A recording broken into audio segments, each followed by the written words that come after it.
الصدیق welfare society کی طرف سے کالا دیو گرلز ہائی اسکول جہلم میں فرنیچر کا عطیہ دیا گیا، جس میں اعلیٰ کوالٹی کی کرسیاں، میز اور ڈیسک شامل ہیں۔ اس حوالے سے اسکول حاضہ میں ایک پروقار تقریب کا اہتمام کیا گیا، جس کا افتتاح district education officer Syed Wilayat Hussain اللہ، Kausar Saleem D E O elementary females, Muhammad Boota civil defence officer, Rao Abdulkarim deputy D E O نے کیا۔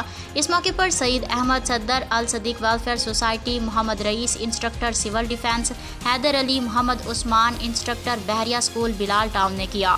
اس موقع پر چیئرمین انسانی حقوق کی عالمی تنظیم youth assembly for human rights ضلع جہلم عبدالغفور چوہان نے خصوصی شرکت کی۔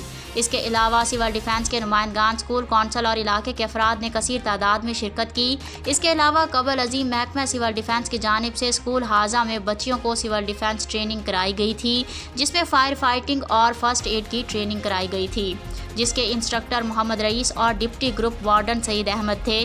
اس حوالے سے محکمہ سول ڈیفنس کی جانب سے سیمینار کا انعقاد کیا گیا، جس میں ٹریننگ میں حصہ لینے والی بچیوں میں سول ڈیفنس کے سرٹیفکیٹ تقسیم کیے گئے، اور آخر میں اسکول حاضہ کی پرنسپل ساجدہ کرن اور سٹاف نے الصدیق ویلفیئر سوسائٹی کا شکریہ ادا کیا اور سعید احمد صدر الصدیق ویلفیئر سوسائٹی کو اعزازی شیلڈ دی۔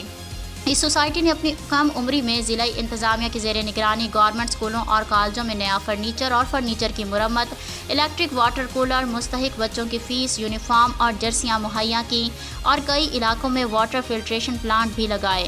اللہ تعالیٰ سے دعا ہے کہ اللہ تعالیٰ الصدیق ویلفیئر سوسائٹی کی تمام کاوشوں کو قبول فرمائے۔ سید عمر عباس شاہ، ایس ایم نیوز، جہلم۔